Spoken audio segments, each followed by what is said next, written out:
BBC বাংলার সান্ধ্য অধিবেশন প্রবাহতে আপনাদের স্বাগত। আজ আপনাদের সাথে লন্ডন স্টুডিও থেকে আছি মানসী বড়ুয়া। বাংলাদেশের সর্বশেষ গুরুত্বপূর্ণ আপডেট সংবাদে আপনাকে স্বাগত। শুরুতেই সংবাদ শিরোনাম, পরে বিস্তারিত। প্রথমেই জানাবো আমাদের হাতে থাকা সর্বশেষ গুরুত্বপূর্ণ সবথেকে তাজা আপডেট সংবাদ। ভারতের কনসার্ন নিয়ে আমরা ক্ষমতায় যেতে চাই না বললেন Hasnat Abdullah.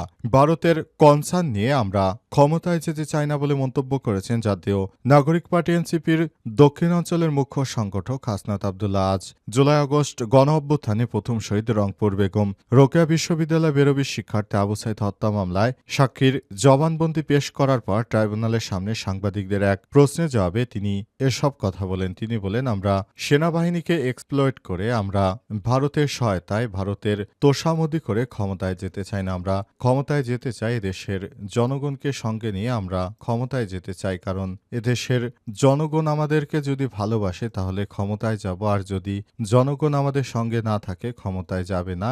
It's enough for me. But আমরা কখনোই আমরা ভারতের কনসার্ন নিয়ে ক্ষমতায় যেতে চাই না। এরপর জানাবো, আপাতত ঢাকায় রেখে খালেদা জিয়ার চিকিৎসা চলবে। বিএনপির চেয়ারপারসন বেগম খালেদা জিয়ার শারীরিক অবস্থা আগের থেকে কিছুটা স্থিতিশীল হয়। বিএনপির হাইকমান্ডের পক্ষ থেকে সিদ্ধান্ত গ্রহণ করা হয়েছে খালেদা জিয়াকে আসলে বাংলাদেশে রেখেই উন্নত চিকিৎসা দেয়া হবে। আপাতত তাকে আর লন্ডনে নেওয়া হবে না বলে বিএনপির হাইকমান্ডের পক্ষ থেকে বিষয়টি নিশ্চিত করা হয়েছে।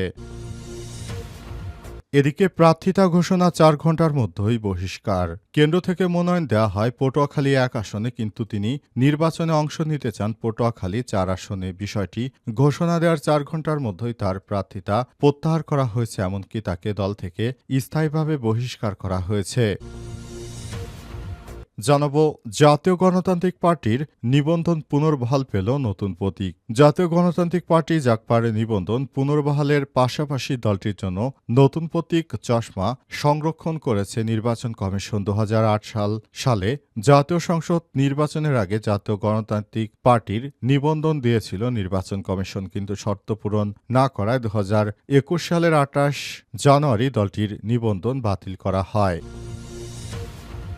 এবং সর্বশেষ জানাবো, $156 মিলিয়ন ঘুষ চীনের সাবেক ব্যাংকারের মৃত্যুদণ্ড কার্যকর। চীনের এক সাবেক ব্যাংকারের মৃত্যুদণ্ড কার্যকর করা হয়েছে, কারণ তিনি $156 মিলিয়ন ঘুষ নিয়েছিলেন। এই অপরাধে আজ দেশটির সর্বোচ্চ আদালত তাকে এই সাজা দিয়েছে। এই ঘটনার পর তার মৃত্যুদণ্ড খুব শীঘ্রই কার্যকর করা হবে বলে বিষয়টি নিশ্চিত করা হয়েছে। প্রিয় দর্শক, এতক্ষণ শুনছিলেন সংবাদ শিরোনাম, এবারে বিস্তারিত। তবে তার আগে বন্ধুরা, অনুরোধ থাকবে এই সংবাদটিতে একটি লাইক দিন।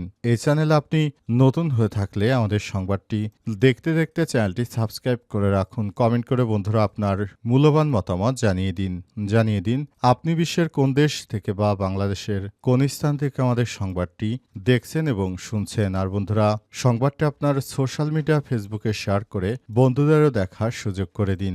গাজা যুদ্ধে আপনি যদি নিরীহ ফিলিস্তিনিদের ভালোবেসে থাকেন, কমেন্টে ইয়েস লিখে বিশ্ববাসীকে জানিয়ে দিন। এবারে বিস্তারিত। ভারতের কনসার্ন নিয়ে আমরা ক্ষমতায় যেতে চাই না বললেন হাসনাত আব্দুল্লাহ। ভারতের কনসার্ন নিয়ে আমরা আর ক্ষমতায় যেতে চাই না বলে মন্তব্য করেছেন জাতীয় নাগরিক পার্টি এনসিপির দক্ষিণাঞ্চলের মুখ্য সংগঠক হাসনাত আব্দুল্লাহ। আজ 2024 সালের জুলাই আগস্টে গণ অভ্যুত্থানের প্রথম শহীদ রংপুর বেগম রোকেয়া বিশ্ববিদ্যালয় বেরোবি শিক্ষার্থী আবু সাইদ হত্যা মামলায় সাক্ষীর জবানবন্দি পেশ করার পর ট্রাইব্যুনালের সামনে সাংবাদিকদের প্রশ্নের জবাবে তিনি এমন কথা বলেছেন। হাসনাত আব্দুল্লাহ বলেন, মিডিয়াকে নিয়ন্ত্রণ করার মধ্য দিয়ে, ব্যুরোক্রেসিকে নিয়ন্ত্রণ করার মধ্য দিয়ে, মিলিটারিকে নিয়ন্ত্রণ করার মধ্য দিয়ে পাশে দেশ ভারতের কনসার্ন নিয়ে আমরা কোনো ক্ষমতায় যেতে চাই না। আপনারা কি ক্ষমতায় যেতে চাচ্ছেন না? এমন প্রশ্নের জবাবে হাসনাত আব্দুল্লাহ বলেন, ক্ষমতায় যেতে চাই, আমরা জনগণকে নিয়ে ক্ষমতায় যেতে চাই। কোনো আনহোলি নেক্সাসকে ম্যানেজ করে আমরা কন্ট্রোলড ভাবে ক্ষমতায় যেতে চায় না। এনসিপির এই নেতা আরও বলেন, আমরা জনগণকে সঙ্গে নিয়ে জনগণ যদি আমাদেরকে ম্যান্ডেট দেয়, জনগণ যদি আমাদের মনে করে যে তাদেরকে ক্ষমতায় বসানো উপযুক্ত হবে, তাহলে সেক্ষেত্রে আমরা ক্ষমতায় যেতে চাই বলে মন্তব্য করেছেন হাসনাত আবদুল্লাহ। তিনি বলেছেন, আমরা নতুন বাংলাদেশ গড়ার যে স্বপ্ন নিয়ে আন্দোলন সংগ্রাম করেছিলাম এবং শেখ হাসিনাকে দেশছাড়া করেছিলাম, সুতরাং এ বিষয়গুলো আমরা সেভাবেই দেখছি। আপনারা যদি মনে করেন যে আমাদেরকে টাকা দিয়ে কিনবেন, তাহলে সেটি ভুল হবে, কারণ আমরা টাকায় যদি বিক্রি হতাম, এতদিন সবার থেকে আমরা বেশি টাকার মালিক থাকতাম, আর সেটা শেখ হাসিনার কাছ থেকে আমরা টাকা নিয়ে বিদেশে চলে যেতে পারতাম, কিন্তু দেশের জনগণের কথা বিবেচনা করে আমরা কিন্তু সেটি করিনি। আপাতত ঢাকায় রেখে খালেদা জিয়াকে চিকিৎসা দেয়া হবে। বিএনপি চেয়ারপারসন বেগম খালেদা জিয়াকে বিদেশে নিয়ে উন্নত চিকিৎসা দেওয়ার যে কথা ছিল, আপাতত সেটি আর করা হচ্ছে না। বিএনপির চেয়ারপারসনের শারীরিক অবস্থা আগের থেকে কিছুটা স্থিতিশীল হওয়ার কারণে খালেদা জিয়াকে দেশে রেখে তারপর উন্নত চিকিৎসা দেওয়া হবে বলে সরকারের পক্ষ থেকে নির্দেশ দেওয়া হয়েছে।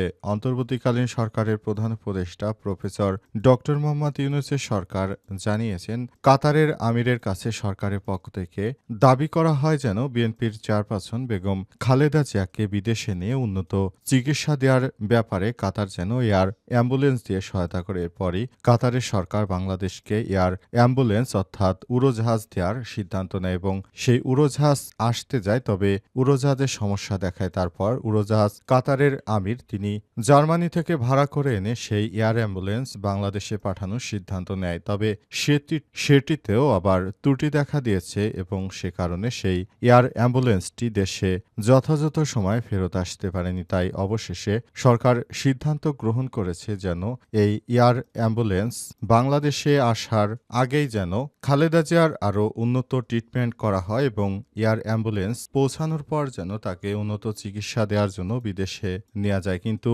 শেষ পর্যন্ত খালেদা জিয়ার আগের থেকে স্বাস্থ্যের কিছুটা উন্নতি দেখা দেয় বিএনপির হাইকমান্ড থেকে সিদ্ধান্ত গ্রহণ করা হয়েছে তাকে যেন বিদেশে না নিয়ে বরঞ্চ দেশে রেখে আরও চিকিৎসা দেয়া হোক। তিনি যেহেতু আগের থেকে একটু সুস্থ হয়ে উঠছেন, তাই সেই ব্যাপারটি খুবই গুরুত্ব সহকারে দেখা হচ্ছে।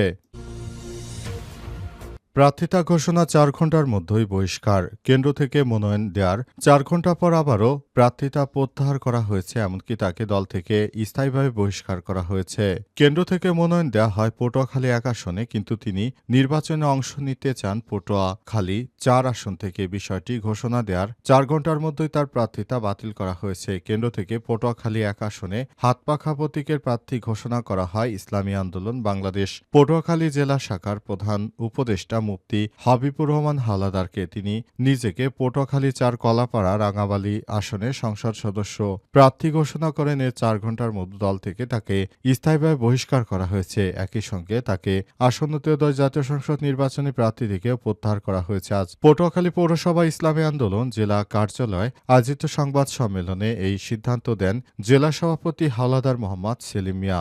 ইসলামী আন্দোলন বাংলাদেশের মোহতারাম আমির মুফতি সৈয়দ মোহাম্মদ রেজাউল করিমের নির্দেশে 8 ডিসেম্বর জেলা আমেলার জরুরি বৈঠকের সিদ্ধান্ত অনুযায়ী এই বহিষ্কার আদেশ চূড়ান্ত করা হয়েছে। জানা গেছে তাকে যে 1 আসন থেকে দেয়া হয়েছিল, কেন তিনি 4 আসনে গেছেন এজন্য হুজুরেরা তারা খুব বেশি দুঃখ পেয়েছে মনে এবং তার বিষয়ে এই ধরনের কঠোর পদক্ষেপ গ্রহণ করতে তারা সমর্থ হয়েছে এবং একে দল থেকে বহিষ্কার করে দেওয়ার একটি ঘোষণাপত্র জারি করা হয় এবং তাকে দল থেকে বহিষ্কার করে দেওয়া হয়েছে বলে বিষয়টি নিশ্চিত করা হয় এবং এই ঘটনার পরই পুরো এলাকায় থমথমে অবস্থায় বিরাজ করছে। তার মতো একজন দায়িত্বশীল নেতাকে দল থেকে বহিষ্কার করে দেয় তিনিও মনে খুব ক্ষোভ জন্ম নিয়েছেন। তবে তিনি অন্য দলে রাজনীতি করবেন কিনা সে বিষয়টি তাকে জিজ্ঞাসাবাদ করা হলে এ ব্যাপারে তিনি কোনো সদুত্তর দিতে পারেননি। জাতীয় গণতান্ত্রিক পার্টির নিবন্ধন পুনর্বহাল পেল নতুন প্রতীক। জাতীয় গণতান্ত্রিক পার্টি জাগপার নিবন্ধন পুনর্বহালের পাশাপাশি দলটির জন্য নতুন প্রতীক চশমা সংরক্ষণ করেছে নির্বাচন কমিশন। 2008 সালে জাতীয় সংসদ নির্বাচনের আগে জাতীয় গণতান্ত্রিক পার্টির নিবন্ধন দিয়েছিল নির্বাচন কমিশন, কিন্তু শর্ত পূরণ না করে 2021 সালের 28শে জানুয়ারি দলটির নিবন্ধন বাতিল করা হয়। নিবন্ধন বাতিলের বৈধতা চ্যালেঞ্জ করে সে বছরই হাইকোর্টে রিট আবেদন করে দলটির সভাপতি সভাপতি তাসমিয়া প্রধান এবছর মার্চে দলটিকে নিবন্ধন ফিরে দেওয়ার আদেশ দেয় আদালত। এর ধারাবাহিকতায় মঙ্গলবার ৯ ডিসেম্বর নিবন্ধন পুনর্বহালের গেজেট প্রকাশ করেছে নির্বাচন কমিশন। সেখানে বলা হয়েছে, নিবন্ধনের শর্তাদি পূরণ করায় বাংলাদেশ নির্বাচন কমিশন সন্তুষ্ট হয়ে জাতীয় গণতান্ত্রিক পার্টি ২০০৮ সালে রাজনৈতিক দল হিসেবে নিবন্ধন দেয় এবং হুক্কা প্রতীক বরাদ্দ দেয়। ২০২৫ সালের ৯ নভেম্বর দলটি তাদের নাম জাতীয় গণতান্ত্রিক পার্টি এর সঙ্গে জাগপা সংযোজন করে দলের প্রতীক হিসেবে হুক্কা এর পরিবর্তে চশমা বরাদ্দের আবেদন করে। ইসির এই আবেদন গ্রহণ করে নিবন্ধিত রাজনৈতিক দলটির নাম প্রকাশে গণতান্ত্রিক পার্টি জাগপা এবং প্রতীক চশমা নির্ধারণ করল।